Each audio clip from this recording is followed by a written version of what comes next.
Sila Yang Berhormat Menteri. Tuan Yang di-Pertua, saya mohon untuk menjawab soalan ini bersekali dengan pertanyaan lisan nombor 37 pada tarikh 31 Oktober 2017 oleh Yang Berhormat Tanjung yang turut menyentuh isu yang sama. Tuan Yang di-Pertua, untuk maklumat ahli Yang Berhormat, Mahkamah Jenayah Seksual terhadap kanak-kanak yang pertama di negara dan juga di Asia Tenggara telah pun bermula operasi pada 22 Jun 2017 di Putrajaya. Penubuhan Mahkamah Jenayah Seksual terhadap kanak-kanak ini adalah untuk mendengar dan membicarakan kes-kes bagi kesalahan yang diperuntukkan dalam Akta 792 dan juga kesalahan jenayah seksual di bawah undang-undang lain yang melibatkan mangsa kanak-kanak. Untuk maklumat, Mahkamah Jenayah Seksual terhadap kanak-kanak ini di Putrajaya dikendalikan oleh seorang hakim Mahkamah Session Grade Jusasi. Pada peringkat permulaan, Mahkamah Jenayah Seksual terhadap kanak-kanak ini ditubuhkan di Putrajaya untuk mendengar dan memutuskan kes-kes jenayah seksual terhadap kanak-kanak dalam daerah Shah Alam, Petaling Jaya, Wilayah Persekutuan Kuala Lumpur dan Wilayah Persekutuan Putrajaya. Mahkamah Jenayah Seksual terhadap kanak-kanak ini telah dilengkapi dengan sistem Court Recording Transcription CRT, sistem audio visual dan bilik saksi kanak-kanak dan bilik menunggu saksi kanak-kanak. Prasarana khusus ini amat penting demi membantu prosiding perbicaraan di mahkamah khas tersebut. Kemudahan yang telah disediakan ini dapat memastikan perbicaraan dan pendengaran kes dijalankan dengan cepat dan berkesan. Untuk maklumat ahli yang berhormat, sejak ditubuhkan pada 22 Jun 2017 sehingga 8 September 2017, sebanyak 293 kes telah didaftarkan di Mahkamah Jenayah Seksual Kanak-kanak ini. Daripada jumlah tersebut, sebanyak 248 kes, 80% telah dilupuskan dalam tempoh 3 bulan.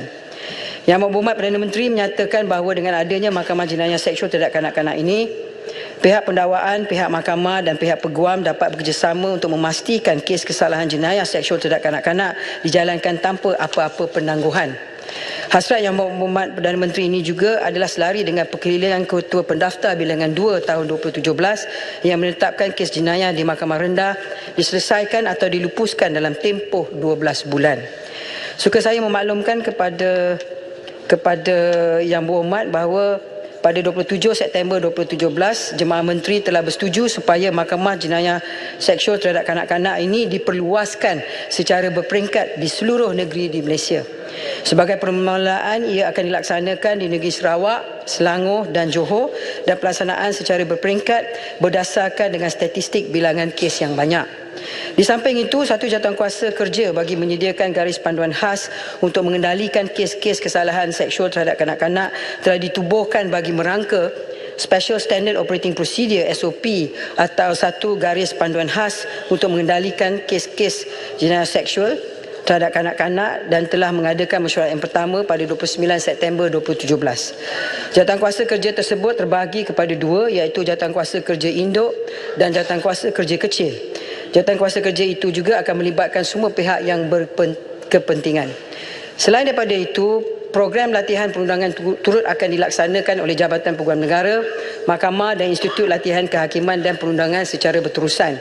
Pegawai perundangan dan kehakiman yang dilantik untuk mengendalikan kes-kes jenayah seksual terhadap kanak-kanak akan dilatih oleh tenaga pengajar dari kalangan pegawai-pegawai kanan dan pegawai-pegawai pakar dari pelbagai bidang yang berkaitan. Tuan Yang di-Pertua, untuk maklumat ahli yang berhormat, Seksyen 16 Akta 792 memperuntukkan mengenai hukuman yang dikenakan terhadap orang yang menyalahgunakan perhubungan amanah. Memandangkan kesalahan jenayah seksual tersebut dilaku kebanyakannya oleh orang yang dikenali oleh kanak-kanak dan terdiri daripada anggota keluarga dan orang yang mempunyai hubungan yang rapat dengan kanak-kanak tersebut. Perincian mengenai mangsa dan pemangsa orang kena tuduh bagi kes antara 22 Jun 2017 hingga 8 September 2017 dari segi hubungan adalah seperti berikut. 1 kes melibatkan bapa mangsa, 3 kes melibatkan bapa tiri mangsa dan 10 kes melibatkan orang luar. Manakala perincian mengenai pemangsa orang kena tuduh mengikut pecahan kaum adalah seperti berikut. 3 kes melibatkan kaum Melayu, 3 kes melibatkan kaum Cina, 3 kes melibatkan kaum India dan 5 kes melibatkan warga asing. Untuk maklumat, perkiraan ini dibuat berdasarkan individu dan bukan pertuduhan untuk tempoh masa tersebut. Untuk maklumat ahli yang berhormat juga, buat masa ini tiada apa-apa maklumat jenayah seksual kanak-kanak yang diletakkan atau diklasifikasikan di bawah Akta Rahsia Rasmi 1972. Namun begitu, Seksyen 15 Akta Kanak-kanak 2001 memperuntukkan sekatan ke atas apa-apa laporan berita, penyiaran atau penyampaian yang membolehkan mana-mana kanak-kanak yang terlibat dikenal pasti dalam apa-apa perkara atau prosiding sama ada sebagai seorang mangsa, pesalah ataupun saksi. Sekian, terima kasih. Ya, Yang Berhormat Batu Kawan. Terima kasih Tuan Speaker. Terima kasih Yang Berhormat Menteri di atas jawapan tadi. Saya ingin mengucapkan syabas di atas kesungguhan Menteri dan pasukan Menteri untuk merealisasikan akta ini menjadi akta jenayah seksual kanak-kanak, sebab sebelum ni memang tak ada akta yang kukuh untuk memberi perlindungan kepada kanak-kanak. Namun saya ada satu soalan di sini berkaitan dengan apa yang Menteri jawab tadi. Sebab mengikut laporan daripada Bukit Aman, ada statistik berhubung data berhubung dengan jenayah seksual kanak-kanak yang memang diletakkan di bawah Akta Rahsia Rasmi. Dan dengan izin Tuan Speaker, we only know what we know, we don't know what we don't know.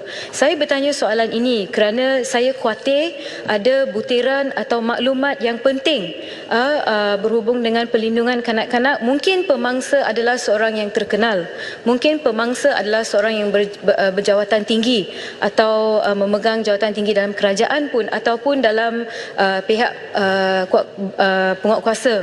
Jadi saya khawatir sekiranya ada maklumat seperti ini yang diletakkan di bawah Akta Rahsia Rasmi, ia akan membenarkan seorang itu dilindungi oleh Akta Rahsia Rasmi ini sehinggalah tindakan diambil terhadap jenayah yang telah dilakukan.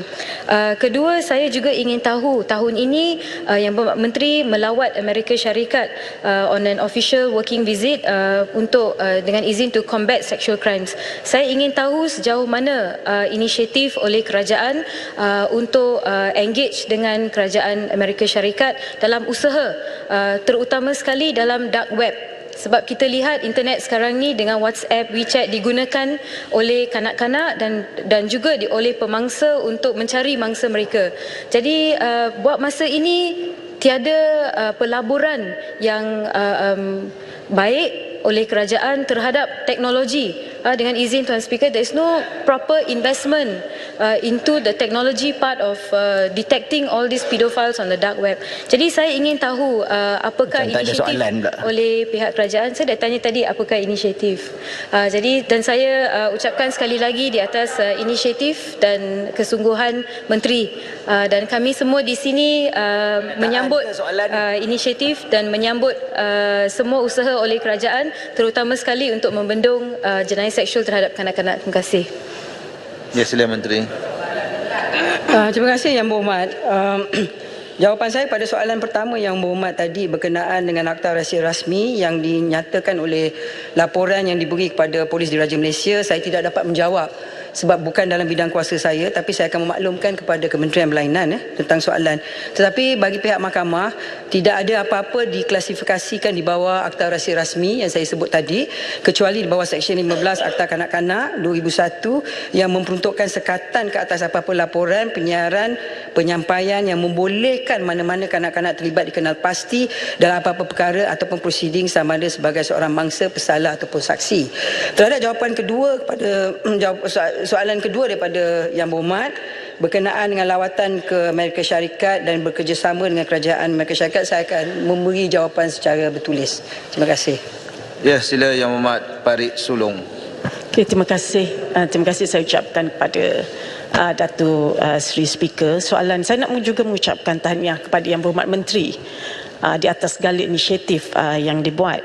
Jadi soalan tambahan saya adalah apakah sebenarnya punca utama kes-kes jenayah seksual kepada kanak-kanak yang mungkin telah direkodkan oleh pihak Kementerian Yang Berhormat, dan juga sejauh manakah modul bantuan psikologi yang diberikan kepada kanak-kanak yang menjadi mangsa ini sebenarnya berkesan dalam memulihkan mental kanak-kanak tersebut. Terima kasih.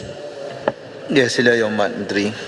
Yang Berhormat juga tanya saya tentang dua soalan. Apakah Yang Berhormat tanya tentang punca melakukan sedemikian. Saya tak tahulah Yang Berhormat, tapi jawapan saya setakat ni mungkin kerana nafsu lah yang menyebab perkara ni berlaku. Keduanya berkenaan dengan di segi psikologi, sebenarnya ia di dalam bidang kuasa Kementerian Keluarga. bukan di bawah bidang kuasa mahkamah, tetapi hakim boleh mengarahkan.